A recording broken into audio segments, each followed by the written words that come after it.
আচ্ছা, দেখো যেটা আজকে হচ্ছে তোমাদের first class.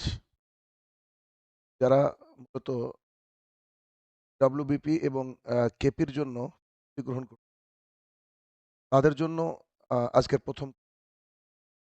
West Bengal police অথবা কলকাতা পুলিশের জন্য যারা প্রিপারেশন নিচ্ছ, যারা হয়তো অনেক দিন থেকে যুদ্ধ করছো বা যারা মনে করছো যে আমি শুরু করব, তাদের জন্য এই পরপর আমার এই ক্লাসগুলো খুবই গুরুত্বপূর্ণ। আর এই ক্লাসগুলো আমি এমনভাবে করার চেষ্টা করব যাতে করে তোমরা এই তোমাদের যে 10 মার্কস রয়েছে তাতে তোমরা 8 থেকে 9 পেতে পারো। এটা হচ্ছে আমার টার্গেট। আর তুমি কতটা কি অ্যাচিভমেন্ট করতে পারবে সেটা হচ্ছে তোমার অ্যাক্টিভিটি, তোমার ক্লাসে দেওয়া মনোযোগ তা বলে দেবে।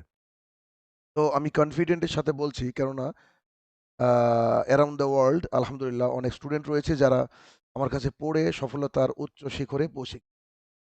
আমি চাইবো যারা এই ক্লাস গুলো দেখবে তারাও যেন তোমাদের সফলতা পূরণ করতে পারো, সফলতার জায়গায় পৌঁছাতে পারো এবং তোমরা তোমাদের মা বাবার মুখে হাসি ফোটাতে পারো, পরিবারের মুখে হাসি ফোটাতে পারো এবং তোমাদের যে এইম, তোমাদের যে গোল, সেই গোলটা যেন তোমরা মানে একেবারে অ্যাচিভ করতে পারো। এটা হচ্ছে আমার মূল কথা।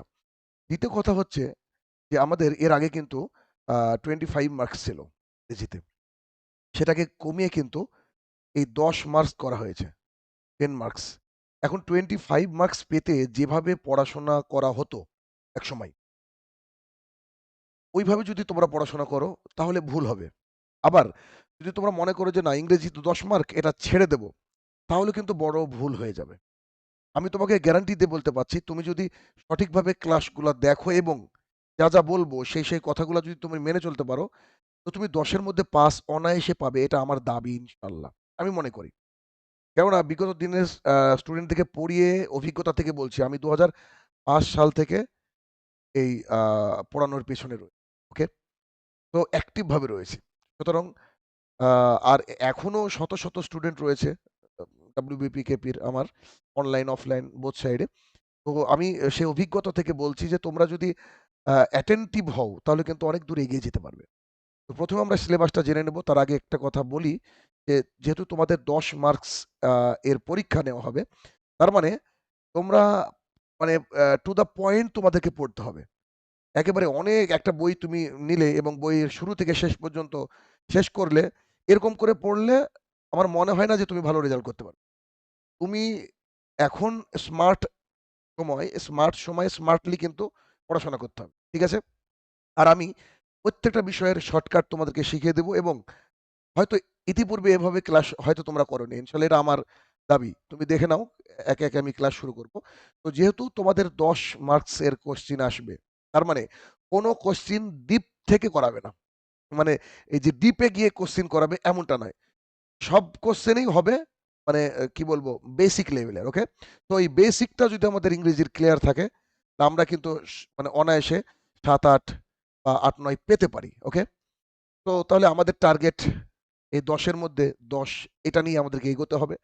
তারপরে তোমার মেহনত কতটা তোমাকে সাথ দিচ্ছে, তোমার তাকদির, তোমার ভাগ্য তোমাকে কতটা সাথ দিচ্ছে, সেই বিষয়ে তখন দেখা যাবে। ওকে? তো তোমাদের ১০ মার্কসের কোয়েশ্চেন হবে। এইজন্য খুব বেশি টেনশন নেওয়ার দরকার নাই। আমি বলব শুধুমাত্র আমার ক্লাসগুলা তোমরা জাস্ট অ্যাটেন্ড করো। ব্যাস এতটুকুই তোমাদের কাছে দাবি। শুধু ক্লাসগুলাকে অ্যাটেন্ড করো, তারপরে দেখো কিভাবে নাম্বার পেতে হয় তা আমি দেখাবো। তো প্রথমে আমরা দেখে নেব আগেই যে আমাদের গ্রামার এবং ভোকাব পার্ট থেকে কি আসবে বা কোনগুলো আমরা পড়বো। কি আসবে নয়, কোনগুলো আমরা পড়বো। কেননা আমাদেরকে কিন্তু জানতে হবে, স্মার্টলি পড়তে হবে। তাছাড়া কিন্তু পাস করা অসম্ভব। ওকে? তো আমরা কি করব? যে সবকিছু পড়বো এমনটা নয়। যা থেকে কোয়েশ্চেন আসার মতো। বিগত কয়েক বছরের কোয়েশ্চেন এনালাইসিস করার পর এবং আ বিভিন্ন এমসিকিউ বিভিন্ন স্টুডেন্টদেরকে করানোর পর যে অভিজ্ঞতার সঞ্চার হয়েছে তার থেকে বলছি। যে তোমরা কি পড়বে বা আমি সমগ্র ক্লাস জুড়ে তোমাদেরকে কি করাবো সেগুলা দেখো। আর আমি আশাবাদী আ এর মধ্যে থেকে আসবে 95% অ্যাবাভ চান্স রয়েছে। তো ১ম কথা হচ্ছে তোমাদেরকে টেন্সের যে বেসিক সেটাকে একেবারে ক্লিয়ার করে নিতে হবে। কারণ টেন্সের উপরে ডিপেন্ড করে গ্রামারের প্রায় এভরি সেকশন, প্রত্যেকটা সেকশন টেন্সের উপরে ডিপেন্ড করে। আর আমি টেন্স তোমাদেরকে ২-৩ দিনের মধ্যে এতটা সুন্দর করে করিয়ে দেব যা তুমি কোনোদিনও ভুলবে না। এটা আমার গ্যারান্টি। ওকে? তো ১ম এ টেন্সটাকে সুন্দর করে ক্লিয়ার করতে হবে বেসিকটা। তারপরে এমসিকিউ রয়েছে, সেগুলো আমরা ক্লিয়ার করাবো। এরপরে রয়েছে parts of speech. Parts of স্পিচের একটা গুরুত্বপূর্ণ ভূমিকা রয়েছে, যার মধ্যে রয়েছে প্রেপোজিশন। এই যে তার পরের অংশটা, অর্থাৎ পার্টস অফ স্পিচ মাত্র আমরা ১ টা বা ২ টো ক্লাসে হয়তো কভার হয়ে যাবে। আর প্রেপোজিশন নিয়ে আমাদের ১ টা বা ২ টো ক্লাস লাগবে। ওকে? তো প্রেপোজিশন আমি ক্লিয়ার করে দেব এবং এত সুন্দর করে করাবো, মজার মতন, মানে খেলার ছলে আমি পড়াবো। ঠিক আছে? এরপরে ভয়েস চেঞ্জ। যারা আমার হয়তো আগে থেকে ভিডিও দেখেছো তারা জানো যে ভয়েস চেঞ্জ এর ক্লাস আমি কিভাবে করাই। আ কেননা ভয়েস চেঞ্জ, ন্যারেশন চেঞ্জ, আ তারপরে তোমার এরর কারেকশন, এগুলো আমি জাদুকরিভাবে তোমাদেরকে এমন কিছু ফর্মুলা শিখিয়ে দেব, তুমি যদি জীবনে পড়তেও না বসো, যদি তোমাদেরকে ২ নাম্বার এর ভয়েস দেয় আর ২ নাম্বারের ন্যারেশন দেয়, তো আমি গ্যারান্টি দিয়ে বলছি তুমি ৪ নাম্বার 100% পাবে চোখ কান বুজে। যদি সমস্ত ক্লাস আমার নাও করো, শুধুমাত্র ভয়েস আর ন্যারেশন এর ক্লাসটা করো আর টেন্স এর ক্লাসটা। ওকে? তাহলে আমরা ভয়েস চেঞ্জ দেখব, ডিটেইলসে দেখব এবং শর্টকাট পদ্ধতি দেখব। ওকে? এরপরে আমাদের রয়েছে ন্যারেশন। খুবই গুরুত্বপূর্ণ। ন্যারেশন চেঞ্জ আমরা দেখব। এরপরে তার মধ্যেও রয়েছে শর্টকাট অ্যান্ড ডিটেইলস। এরপরে রয়েছে আর্টিকেল। ওকে? তো এই আর্টিকেল কিন্তু আমাদের একটা ক্লাসে কমপ্লিট হয়ে যাবে। আর এত সুন্দর করে শেখাবো যা ভাবনারও বাইরে। এরপরে রয়েছে এরর কারেকশন। ওকে? তো এরর কারেকশন আমরা আ কিছু রুলস অ্যান্ড রেগুলেশন আমি নিজে বানিয়েছি। আমার লেখা একটা বই আছে। আ তোমাদের ওই ক্লাস মানে যারা সাধারণত টেট দেয় তাদের জন্য ৩০ এ ৩০ ইংলিশ ফর টেট বলে একটা বই অ্যামাজনেও পাওয়া যায়। তো ওখানে কিন্তু এই রুলস রেগুলেশন গুলা দেওয়া রয়েছে। ওকে? Error correction. সেগুলো আমি করাবো একেবারে ইন ডিটেইলস। ওকে? তোমাদেরকে। তাহলে গ্রামার পার্ট থেকে তোমাদেরকে কি করতে হবে? Tense, parts of speech, preposition, voice change, narration change, uh article আর হচ্ছে এরর কারেকশন। এগুলো করতে। আর ভোকাব পার্ট থেকে তোমাদেরকে খুব বেশি পড়ার দরকার নেই। একেবারে সাজেশন ভিত্তিক নোটস আমি দিব। তোমরা যে ক্লাস করছো এখানেই কিন্তু পেয়ে যাবে এগুলো। সব আ কোথায় পেয়ে যাবে সেটা আমি ডিটেইলস তোমাদেরকে গ্রুপে জানিয়ে দেব। ওকে? সব সুন্দর করে, মানে আ তুমি যেকোনো স্যারকে যদি বলো যে স্যার আমাদেরকে uh appropriate preposition, one word substitution, synonyms, antonyms এর নোটস দেন। তারা তোমাদেরকে হাজার, হাজার বাক্য পড়ার জন্য দিবে। মানে মিনিমাম ৫০০-৬০০ করে পড়তে দেবে। কিন্তু আমি আমি একেবারে এনালাইসিস করে দীর্ঘ এই বহু বছরের অভিজ্ঞতাকে কাজে লাগিয়ে বারবার পরীক্ষা আসে এমনই কিছু খুবই অল্প, যা তোমার হয়তো সিনোনিমস, অ্যান্টোনিমস করতে ১০ দিন যদি তুমি অ্যাটেনটিভলি বসো, তাহলে কিন্তু তোমার হয়ে যাবে। মানে প্রতিদিন একটু করে, বেশি না কিন্তু। ঠিক আছে? তো সিনোনিমস, অ্যান্টোনিমস এর নোটস প্রদান করা হবে সুন্দর করে। প্রয়োজন হলে বুঝিয়ে দেওয়া হবে। অ্যাপ্রোপ্রিয়েট প্রিপোজিশন এগুলো মুখস্থ করতে হবে। এখান থেকে খুব আসে, গতবার এসেছিল 2 marks. So it's very important to you. তারপরে হচ্ছে ওয়ান ওয়ার্ড সাবস্টিটিউশন, এটারও আমি পিডিএফ দিয়ে দেব। ইডিয়মস অ্যান্ড ফ্রেজেস, তারও আ আ তোমার পিডিএফ দেওয়া হবে। গ্রুপ ভার্ব বা যাকে আমরা ফ্রেজাল ভার্ব বলে থাকি। ওকে? তো এই ফ্রেজাল ভার্ব তোমাদেরকে দিয়ে দেওয়া হবে। এরপরে রয়েছে স্পেলিং মিস্টেকস থাকে, স্পেলিং কিছু। তো ওটা দিয়ে দেওয়া হবে এবং আ আসতে পারে সম্ভবত প্রোভার্বস। ওকে? কিছু আমরা করে রাখবো জাস্ট। তাহলে আমরা ভোকাব পার্ট থেকে এই অংশগুলা পড়ব। Synonyms, antonyms, appropriate preposition, one-word substitution, idioms and phrases, group verbs অথবা ফ্রেজাল ভার্ব, স্পেলিং আর প্রোভার্বস। এইগুলো আমরা করব কি? আ তোমাদেরকে নোটস হিসেবে দিয়ে দেব। তারপরে ওখানে যদি বুঝতে অসুবিধা হয়, তাহলে কিন্তু একেবারে ক্লাসে ক্লিয়ার করে দেওয়া হবে। ওকে? তাহলে এই হচ্ছে আমাদের মূল বিষয়। এখান থেকে আমরা বুঝতে পারলাম যে এ হচ্ছে আমাদের সিলেবাস। তাহলে আমরা সিলেবাসটাকে কতটা শর্ট করলাম দেখো। 25 মার্কস যখন তোমরা পাওয়ার জন্য পড়তে, তখন কিন্তু অনেক লম্বা একটা সিলেবাস পড়া লাগতো। কিন্তু এখন এত পড়ার দরকার নাই। একেবারে স্মার্টলি পড়তে হবে, আমি আগেই বলেছি। তাহলে আমরা কি করব? আজকে যেহেতু ফার্স্ট ক্লাস, তো এই ফার্স্ট ক্লাসের মধ্যে আমরা টেন্সের কিছু অংশ দেখার চেষ্টা করব। দেখি কতটা সময় জুড়ে আমরা টেন্সকে দেখতে পারি। একেবারে আ বেসিক থেকে শেখাবো। কোন রকমের কোনো ভয় নাই। তুমি যদি কোনদিনও আ মানে টেন্স শিখোনি, পার্টস অফ স্পিচ কি বুঝোনি, কিচ্ছু না। তুমি তোমার এম্পটি দিমাগ, এম্পটি মাথা নিয়ে আমার কাছে বসো। আমার ক্লাসগুলা দেখো। একেবারে শুরু থেকে শেষ পর্যন্ত attentively দেখো এবং আ ক্লাস করার সময় খাতা পেন সাথে নিয়ে নাও। আমি যেগুলা করাবো, এগুলা তুমি যদি অ্যাচিভ করতে পারো বা তোমার অন্তরে অন্তঃস্থ করতে পারো বা ভেতরে নিয়ে নিতে পারো, তাহলে তোমাকে কে আটকায়? ওয়েস্ট বেঙ্গল পুলিশ হওয়া থেকে, কলকাতা পুলিশ হওয়া থেকে। তো তোমাদের স্বপ্ন পূরণের জন্য আমি রয়েছি তোমাদের সাথে। কাইন্ড স্যার, তো আসো আমরা প্রথমে টেন্সটা ক্লিয়ার করি। কিছু অংশ আমরা টেন্সের দেখব। ওকে? তো দেখো, আমরা চলে আসলাম একটা ব্ল্যাঙ্ক পেজে। সেখানে আমরা কি করব, কি টেন্সের বিষয়ে আমরা দেখব। দেখো, একেবারে আমি মজার ছলে তোমাদেরকে পড়াবো। দেখো, প্রথম কথা হচ্ছে, আমি তোমাদের এখন ক্লাস নিচ্ছি। আমি আ এখন ক্লাস নিচ্ছি, তাই না? তোমাদের এখন। আগামীকালকে তোমরা আমার ক্লাস করবে। আগামী দিনে তোমরা কি করবে? আমার ক্লাস করবে, তাই না? আর আগামী দিনে যখন আমার ক্লাস করবে, তাহলে আজকের ক্লাসটা কি হয়ে যাবে? গতকালকে হয়ে যাবে। গত হয়ে যাবে, তাই না? গত। পৃথিবীতে আমরা যাই করি না কেন, সময় এই ৩ টে নির্দেশ করে। একটা হচ্ছে এখন, একটা হচ্ছে আগামী, আরেকটা হচ্ছে গত। দেখো, টেন্স এর বাংলাটা তোমরা কি পড়ে এসেছো? সবাই উত্তর দেবে। টেন্স মানে হচ্ছে কাল। কিন্তু আমাকে বলো তো, এই কাল, এই শব্দটা স্কুলে টেন্স করার সময় ছাড়া কোনোদিনও তোমরা তোমাদের ব্যক্তিগত জীবনে ব্যবহার করেছো? ভালো করে বুঝো। যেমন আমি তো যদি তোমাকে বলি যে কাশ্মীর, আমি তোমাকে বললাম কাশ্মীর। তো এই কাশ্মীর যখন আমি বলছি তোমাকে, দেখো তোমার মাথার মধ্যে বরফ এসেছে, তাই না? বরফ রয়েছে। আমি যদি তোমাকে বলি মিশর, মিশর, তাহলে তোমার মাথার মধ্যে কি এসেছে বলো তো? পিরামিড এসেছে, তাই না? অথবা ফেরাউন এসেছে, তাই না? তো খাস করে পিরামিড তোমার মাথার মধ্যে এসেছে। তাহলে মিশর বললে তোমার মাথার মধ্যে পিরামিড আসছে। কাশ্মীর বললে তোমার মাথার মধ্যে আইস আসছে, বরফ আসছে, বা কিংবা আপেল আসছে, তাই না? যেটাকে আমরা আপেল বলি, অ্যাপেল, ওকে? আপেল আসছে। তো আমাকে ইমানদারিতে বলো তো, যে কাল, এইটা যদি তুমি বলছো বা আমি বলছি, তোমার মাথার মধ্যে কিছু আছে? দেখো, আমি নিশ্চিত করে বলছি যে তোমার মাথার মধ্যে কিচ্ছু নেই, একদম এমটি। মিশর বললে যেমন পিরামিড আসছে, কাশ্মীর বললে আইস বা অ্যাপেল, এগুলো কিচ্ছু তোমার মাথার মধ্যে নাই। তার মানে ঘটনা কি? ঘটনা হচ্ছে এই, যে কাল শব্দটা আমরা পড়ে শুনে অভ্যস্ত। ঠিক যেমন করে তুমি বাড়িতে গিয়ে তোমার মাকে বলো যে মা দরজা, কি বলো? দরজা খুলো, তাই না? এই যে দরজা খুলো, অনেকে বলে কপাট, তাই না? অনেকে ডোর বলে, ওকে? কিন্তু কখনো কি আমরা দ্বার বলেছি? বাড়িতে গিয়ে বলেছি নাকি যে মা দ্বারটা খুলিয়া দাও? বলেছি কি? বলিনি। কিন্তু দ্বার মানেও, ঠিক? তাহলে এইটা আমরা আমাদের বাস্তব জীবনে ইউজ করি না। শুধুমাত্র কোনো একদিন পড়েছি, ৫ দিন পড়েছি, এতটুকু।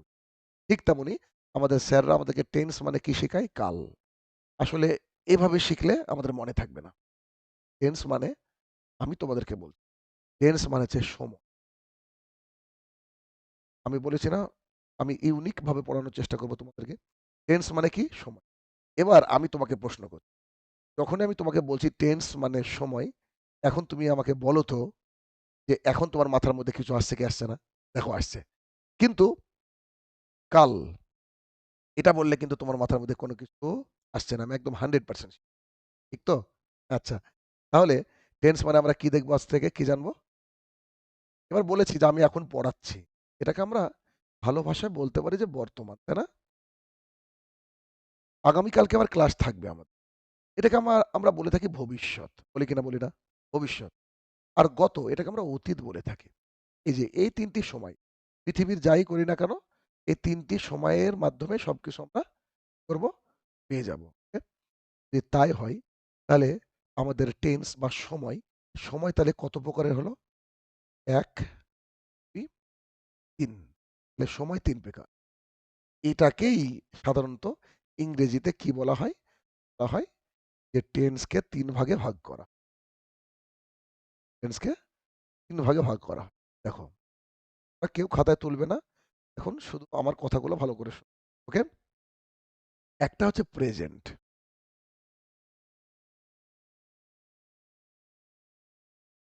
দ্বিতীয়টা হচ্ছে পাস্ট,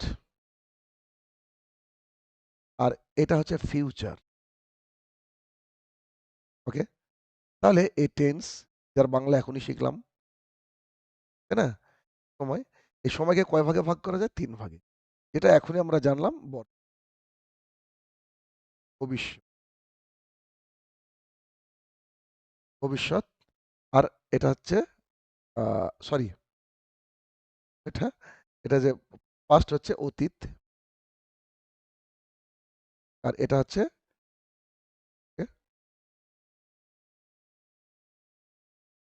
ভবিষ্যৎ। তো এটা হচ্ছে ভবিষ্যৎ। এবার তাহলে আমাদের সময় হচ্ছে ৩ টে। একটা হচ্ছে এখন, একটা হচ্ছে হয়ে গেছে, আরেকটা হচ্ছে হয়নি। হবে যেটা। ওকে? এই ৩ টে অংশ। এখন এই যে ৩ টে অংশ আছে তো, এই ৩ টেকে আমি ৩ ভাই বলি। কি বলি? ৩ ভাই। তো এই ৩ ভাই রয়েছে। ৩ ভাইয়ের আ এরা সবারই শখ একসাথে বিয়ে করবে আর একইভাবে সন্তান নেবে। তো যাক অ্যাজ ইউজুয়াল ৩ ভাই বিয়ে করে। বিয়ে করার পর তাদের কি হয়? পরে ৪ টে করে সন্তান হয়। একটা সন্তানের নাম হচ্ছে ইনডিফিনাইট।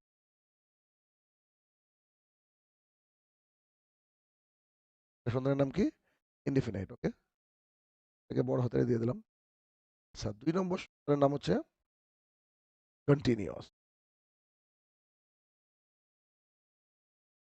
ওকে? ৩ নম্বর সন্তানের নাম হচ্ছে পারফেক্ট।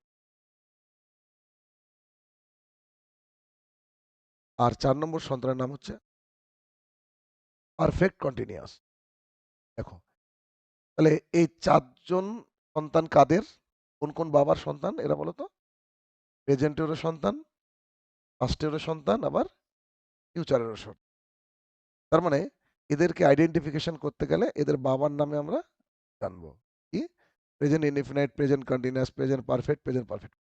ঠিক তেমনই past indefinite, past continuous, future indefinite, future continuous, future এই ঠিক আছে? এই। তাহলে এই ভাইয়ের ৪ সন্তান, এই ভাইয়ের ৪ সন্তান, এই ভাইয়ের ৪ সন্তান। টোটাল ৩ ৪ ১২ জন সন্তান। এই ১২ জন সন্তান এই যে টেন্স এতদিন যাবৎ মানে করে এসেছো। আমার কাছে ম্যাজিকের মতো টেন্স শিখবে। এর আবার শর্টকাট রয়েছে। শর্টকাট পরে করাবো। মানে শুরুতেই যদি সব শর্টকাট করে দিই তাহলে অন্যরকম হবে। ঠিক আছে? আগে আমি সুন্দর করে বোঝাবো। ওকে? খুব মনোযোগ সহকারে যদি ১ টা ২ টো ক্লাস দেখো তাহলে তোমার লাইফ চেঞ্জ হবে বলে আমি মনে করি। তাহলে আমরা এই হচ্ছে শিখলাম। ওকে? এ আমরা শিখে থাকি। আচ্ছা তাহলে আমরা করি কি? এটাকে ক্লিয়ার করে নিলাম। এবার আমরা আবার শুরু। তো ১ম যে সন্তান আমরা নাম পেলাম। ১ম যে সন্তান তার নাম কি? Present indefinite.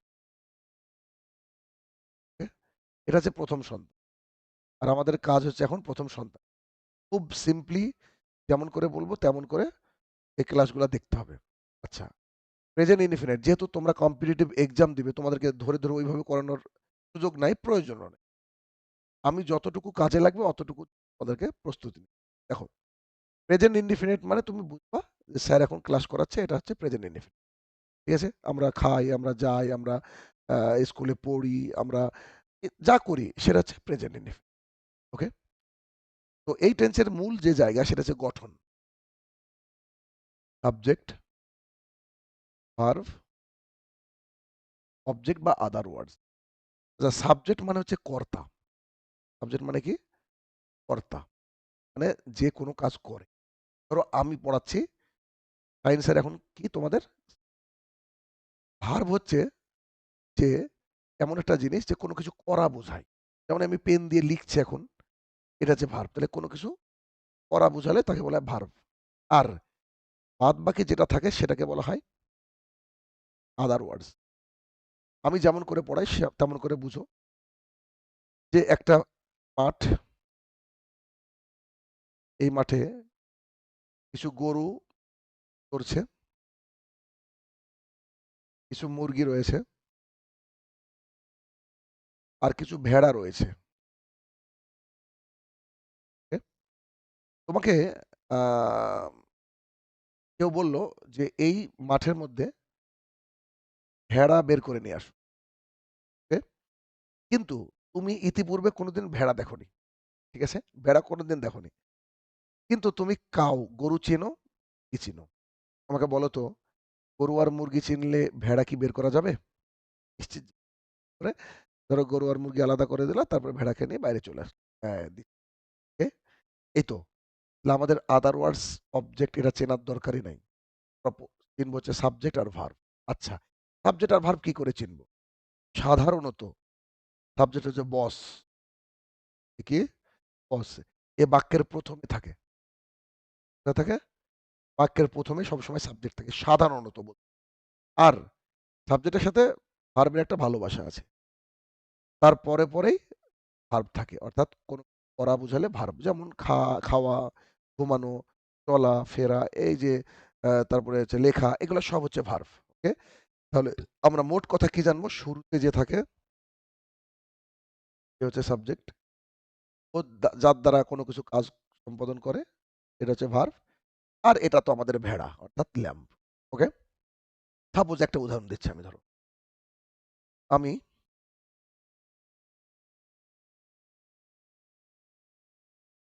ছবি আঁকি।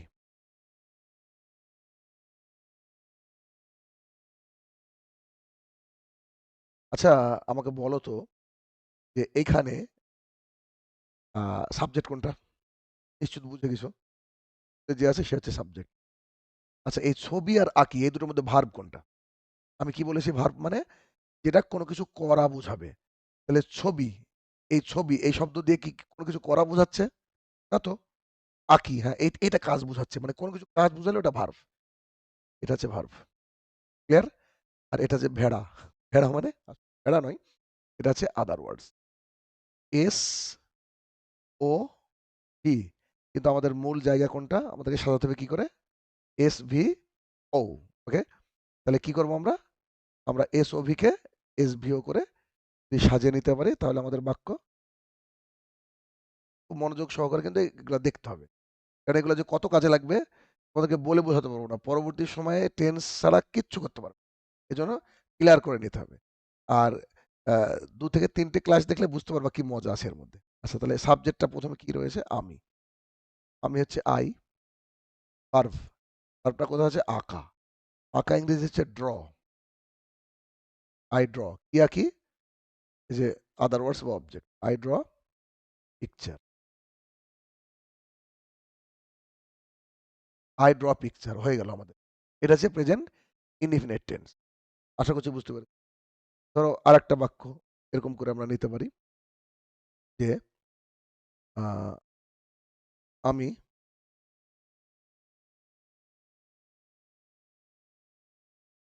ক্রিকেট খেলি। তাহলে এখানে কি হবে? আমি ক্রিকেট খেলি যখনই আমরা করব, তখন আমরা এখানে লিখব আই, কারণ এটাই সাবজেক্ট। খেলা এটা ভার্ব, এটা হচ্ছে আদার ওয়ার্ডস।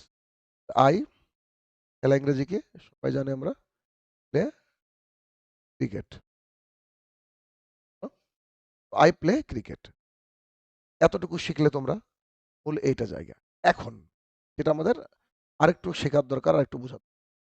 এটা হচ্ছে ধরো কোথাও এরকম থাকলো যে সে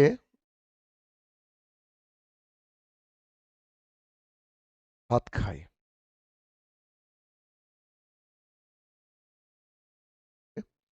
সে ভাত খায়। এরকম বাক্য যখন আমরা করব, সে ভাত খায়, তখন আমাদের কেমন করে হবে? তখন আমাদের হবে সে হচ্ছে হি বা সি, হি ইটস, ইট মানে খাওয়া, এস যোগ হলো কি খায়? ভাত খায়। এইটার মধ্যে একটা নিয়ম আছে যেটা আমরা শিখব। এই নিয়মটা কি? সাবজেক্ট যদি থার্ড পারসন সিঙ্গুলার নাম্বার হয়, ভার্বের সাথে এস বা ইএস বসে। সাবজেক্ট যদি থার্ড পারসন সিঙ্গুলার নাম্বার হয়, ভার্বের সাথে কি বসে? এস বা ইএস বসে। এখন এখানে আমরা জিনিস পেলাম সাবজেক্ট। সাবজেক্ট মানে কি? বুঝে গেছি যে শুরুতে বসে বা কর্তা।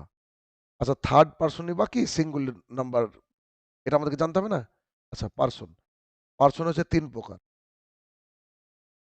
ফার্স্ট,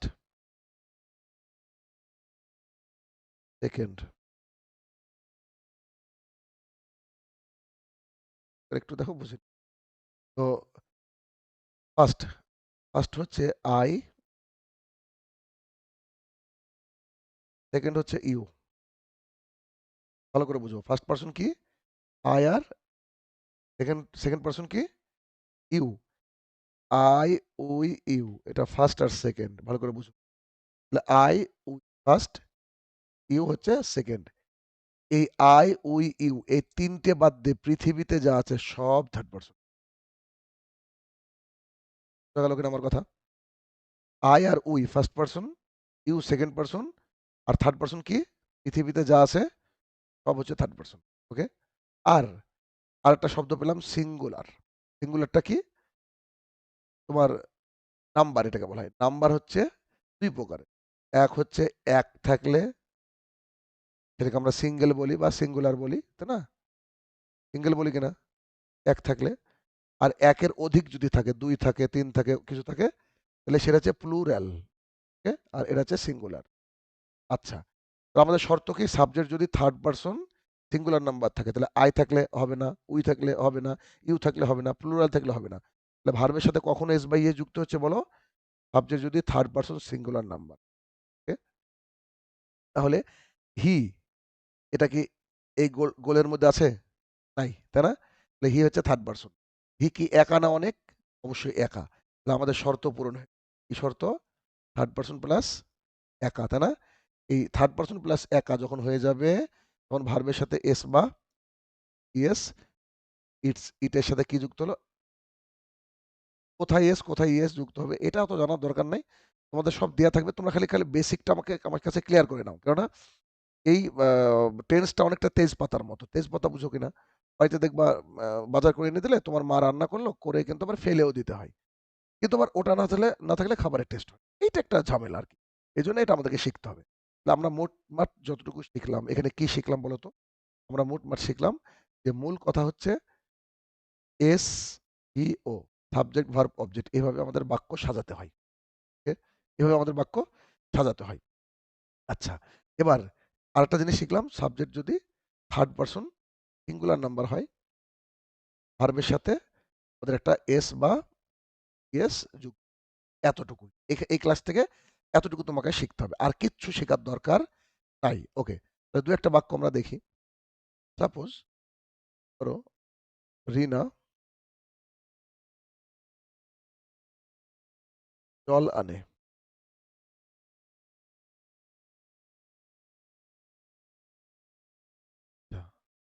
তারা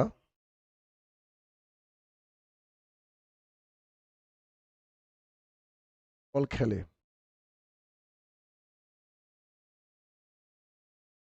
আমি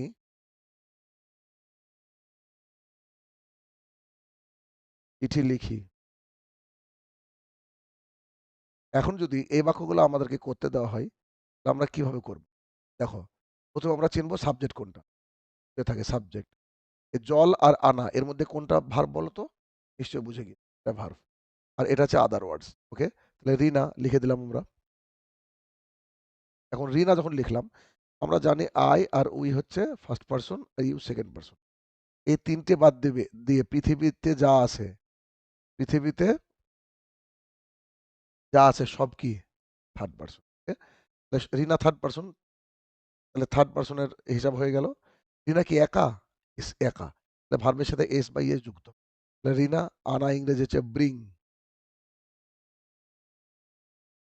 এই যুক্ত করতে। রিনা ব্রিংস কি আনে? ওয়াটার। রিনা ব্রিংস ওকে জল। তাহলে এই জল বসিয়ে দিলাম। তাহলে দেখো কত সোজা। এসটা কেন বসলো? ভার্বের সাথে এস বাই এস। এই জন্য এটা হচ্ছে থার্ড পারসন সিঙ্গুলার নাম্বার। এই পরীক্ষায় কিন্তু এটা আসে। হ্যাঁ? তোমাকে রিনা দিয়ে দেবে, দিয়ে এখানে দিয়ে দেবে ব্রিং। এরকম। ধরো পরীক্ষায় কেমন আসে আমি এর একটু পরে দেখাচ্ছি, তাহলে বুঝতে পারবে। ওকে? আচ্ছা, তারা ফুটবল খেলে। তাহলে কি? তারা ইংরেজি কি? দে। আচ্ছা, খেলা। তাহলে এখন দে লিখলাম আমরা। তাহলে খেলা। তাহলে প্লে, দে প্লে হলো। এখন দে প্লে করলাম। তাহলে দে প্লে হলো। তাহলে এখন দে তারা, তারা কি থার্ড পারসন? হ্যাঁ থার্ড পারসন। কারণ আই উই ইউ নাই মানে থার্ড পারসন। তো যখন থার্ড পারসন এখানে হয়ে গেল, কিন্তু দে কি সিঙ্গুলার? হ্যাঁ? না সিঙ্গুলার না। তাহলে এস বাই এস ঝামেলা নাই। শুধুমাত্র ঝামেলা এস বাই এস এর কখন? থার্ড পারসন সিঙ্গুলার নাম্বার থাকলে। ওকে? তাহলে দে প্লে কি খেলে? ফুটবল। দেখো, দে প্লে ফুটবল। ৩ নম্বর দেখো, আমি চিঠি লিখি। আমি সাবজেক্ট আই। লেখা ইংরেজি রাইট। ঝামেলা নাই। কারণ থার্ড পারসন সিঙ্গুলার নাম্বারে ঝামেলা এখানে নাই। I right letter. দেখো,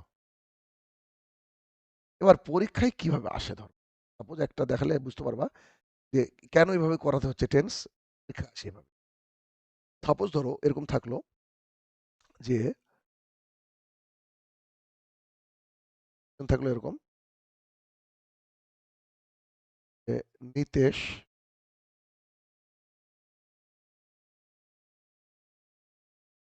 দেশ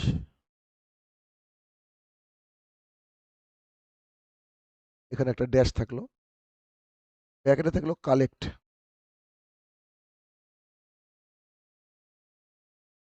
কালেক্ট থাকলো, Nitesh collect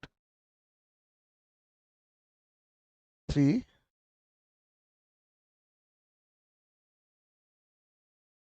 flowers from the garden. এরকম ধর, এরকম থাকলো ওকে। এরকম থাকার পরে একটা কোশ্চেন থাকবে। কোশ্চেন থাকার পরে এবার এখানে কি হবে? অপশন দেওয়া থাকবে। কি থাকবে? Is collecting box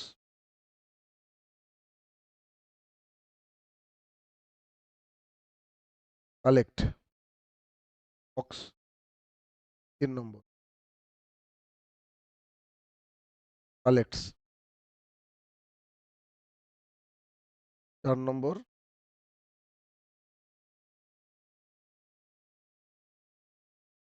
was collect.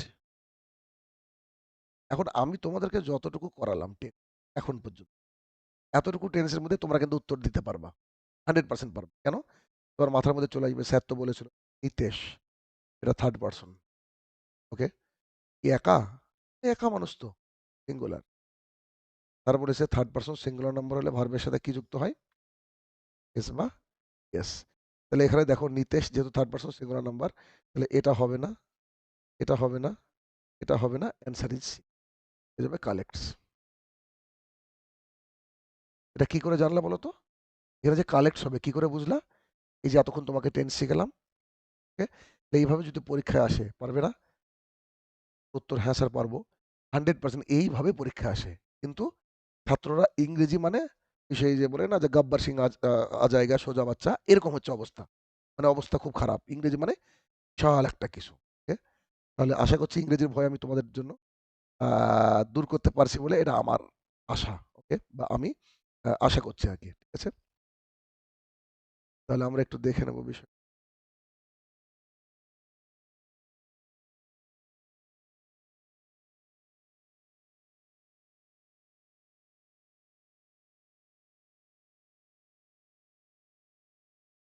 আচ্ছা, আমরা হচ্ছে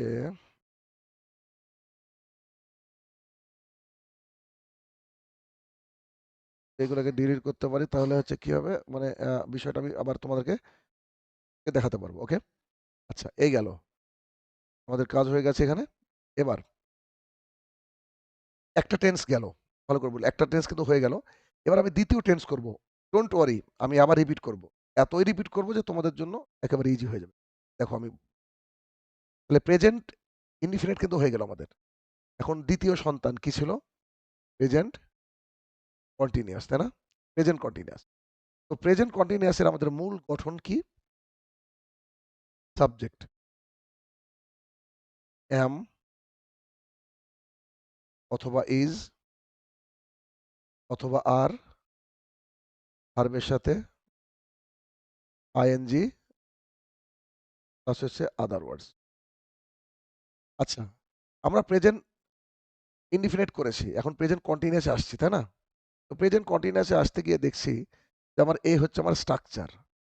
যদি এটা আমার স্ট্রাকচার হয়, আমি দেখি তো, দেখো এই বিষয়ে আমি একটা কথা বলি, সেটা হচ্ছে তুমি ধরো কোনোদিন আ ফ্লাইটে করে কেরালা গিয়েছো বা ব্যাঙ্গালোর গিয়েছো। তো এখন তোমাকে যেতে হবে আমেরিকা বা লন্ডন। লন্ডনে তুমি যাবে, এখন ফ্লাইটে চাপার অভিজ্ঞতা তোমার আছে। কিন্তু দেশের বাইরে কোনোদিন যাওনি। তো তোমার ভেতরে একটা ঘাবড়াহট হবে যে পারবো কিনা যেতে, কি সমাচার, তাই না? কিন্তু তুমি যদি মনে করো যে আরে আমি তো ইন্ডিয়ার মধ্যে প্লেনে চড়ে গিয়েছি, এতে ওই ব্যাঙ্গালোর গিয়েছি, কেরালা গিয়েছি, তাই না? তখন তোমার মাথার মধ্যে আসবে যে ইমিগ্রেশন এটাই করতে হয়, এখানে এই করতে হয়, সেই করতে হয়। এইরই মাথার মধ্যে তুমি যদি এইভাবে নিতে পারো এই কথাগুলা, তাহলে তোমার জন্য কি আ একটু হালকা হবে। তাহলে টেনশনটা কম হবে। সিমিলারলি আমরা এই যে গঠন দেখছি, এই গঠন থেকে টেনশনটাকে কি করব? হালকা করব। কি করে? দেখো, সাবজেক্ট, ইনাকে তো চিনে নিয়েছি আমরা, তাই না? সাবজেক্ট সম্পর্কে আমরা জানি যে ও কোথায় বসে কি সমাচার। এটা আমাদের আগের টেন্সে আমরা জেনেছি। অতএব সাবজেক্ট নিয়ে ঝামেলা আর নাই। ভার্ব জেনেছি কিনা? একে জেনেছি। আদার ওয়ার্ডস একেও জেনেছি। তাহলে আমাদের মূল জায়গা হচ্ছে এইটুকু আর এইটা, এতটুকু। তার মানে সাবজেক্ট আমাদের পূর্ব পরিচিত, ভার্ব পূর্ব পরিচিত, আর আদার ওয়ার্ডস বা অবজেক্ট পূর্ব পরিচিত। এখন এই দুটো জিনিস যদি ক্লিয়ার করতে পারি হয়ে যাবে। আচ্ছা, আমি পেছনের দিক থেকে আসি। এখানে আইএনজি আছে, তাই না? আজকে একবারে লিখে নাও, কিয়ামত পর্যন্ত ভুলবে না। আইএনজি হচ্ছে, আইএনজি মানে হচ্ছে কন্টিনিউয়াস। আমি এভাবে শিখাই আমার ছেলেমেয়েদেরকে। আইএনজি মানে কন্টিনিউয়াস, অথবা আমি একটা বাক্য ইউজ করি, ফরজ। মানে আইএনজি ছাড়া কন্টিনিউয়াস হবে না, হবে না, হবে না। পৃথিবীর কোথাও যদি দেখো যে কন্টিনিউয়াস টেন্স আছে, তাহলে সেখানে আইএনজি লাগবেই লাগবে। তো তোমার মাথার মধ্যে এখন কি ঢোকাবা? কন্টিনিউয়াস মানে আইএনজি, আইএনজি মানে কন্টিনিউয়াস। তাহলে ঝামেলা ক্লিয়ার হলো? আশা করছি ক্লিয়ার হয়েছে। আচ্ছা, এরপরে দেখো যে এম ইজ আর আছে, তাই না? ওকে, এটাকে ক্লিয়ার করে দিচ্ছি আমি। এম ইজ আর, দেখো এই, এটা হচ্ছে একই বাড়ির ৩ বোন। একজনের নাম এম, একজনের নাম হচ্ছে ইজ, একজনের নাম হচ্ছে আর। ওকে? ৩ বোন একই বাড়ির। এখন বাবা দেখছে যে ৩ বোন পাশাপাশি বয়সের। বাবা বিয়ে খুঁজছে ৩ বোনের জন্য। তো যখন বাবা বিয়ে খুঁজছে, খুঁজতে একজনকে পেয়ে গেছে, আই। আয়ের সাথে এম এর বিয়ে দিয়ে দিয়েছে। তো আয়ের সাথে যখন এম এর বিয়ে দিয়ে দিয়েছে, আই এম কে নিয়ে চলে গিয়েছে, তাই না? নিশ্চয়ই আর শ্বশুরবাড়িতে রেখে যাবে না, এটা স্বাভাবিক। আই করেছে কে? এম কে নিয়ে চলে গেছে। ব্যাস, ওকে। তাহলে ৩ বোনের মধ্যে একজন কমে গেল।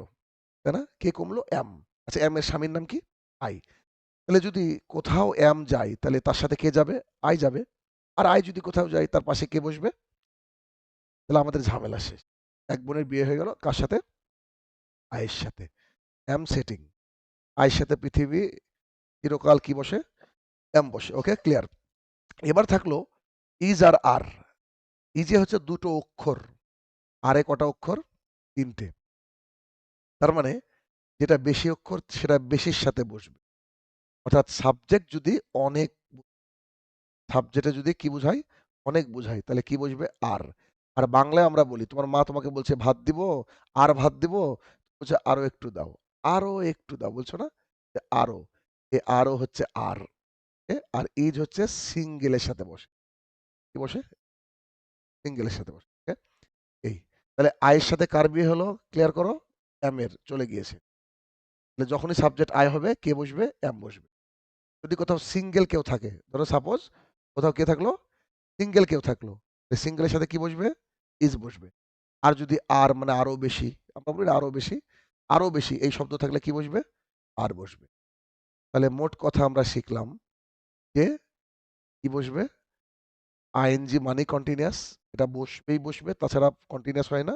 আর এম ইজ আর কোথায় বসবে বুঝে গিয়েছি। আয়ের পরে সিঙ্গেলের সাথে, আর এটা অনেকের সাথে। এতদূর আশা করছি তোমাদের একেবারে ক্লিয়ার হয়েছে, তাই না? ওকে। আমি আরো একবার আরো সুন্দর করে ক্লিয়ার করতে চাইছি। একেবারে যাতে করে কোনো রকমের কোনো সমস্যা তোমাদের না থাকে। ওকে? দেখো, আবার বুঝি আমরা শুরু থেকে সুবিধা হবে। আমাদের এই টেন্সের নাম কি? Present continuous. Okay? Present continuous. এর গঠনটা কি? সাবজেক্ট। অ্যাম, দেখো এবার তোমার মাথার মধ্যে চলে আসছে অ্যাম কোথায় বসবে। ইজ তোমার মাথার মধ্যে চলে এসেছে অলরেডি। আর এটাও চলে এসেছে। ভার্বের সাথে I N D plus other words. Okay, এবার আমরা যদি বাক্য গঠন করি তাহলে কি হবে? আমি ইংরেজি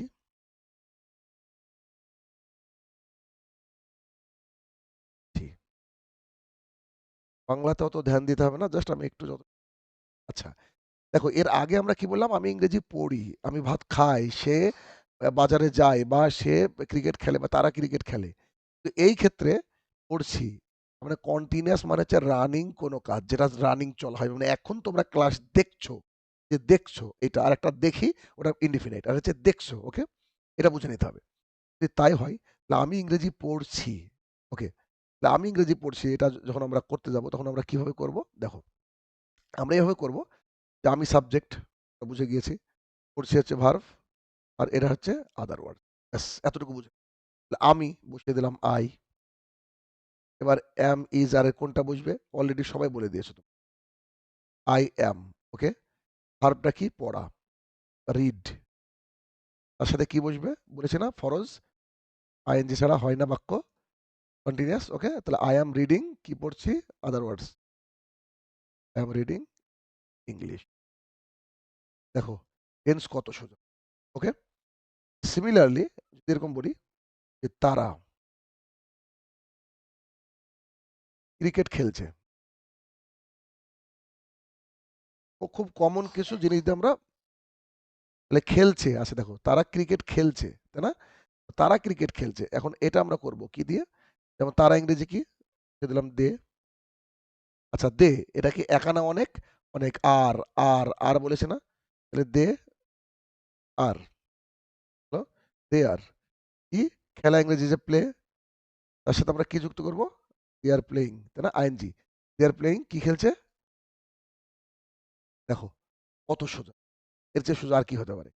তাহলে এই হচ্ছে তোমাদের দুটো টেন্স। ওকে, এই দুটো টেন্সের এখন আমি হাইলাইট করব, ভালো করে বুঝো। দুটো টেন্সের হাইলাইট একটা কি, কিভাবে এভাবে বুঝবো আমরা? আমাদের একটা গঠন হচ্ছে সাবজেক্ট, ভার্ব, অবজেক্ট, এটা হচ্ছে পিআই অর্থাৎ প্রেজেন্ট ইনডিফিনিট টেন্স।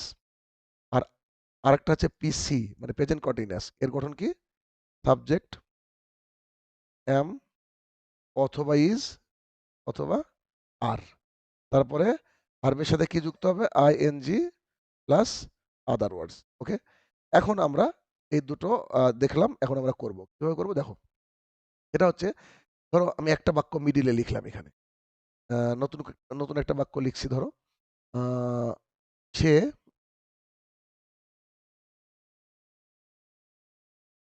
সে কি লিখবো? জল পান করে।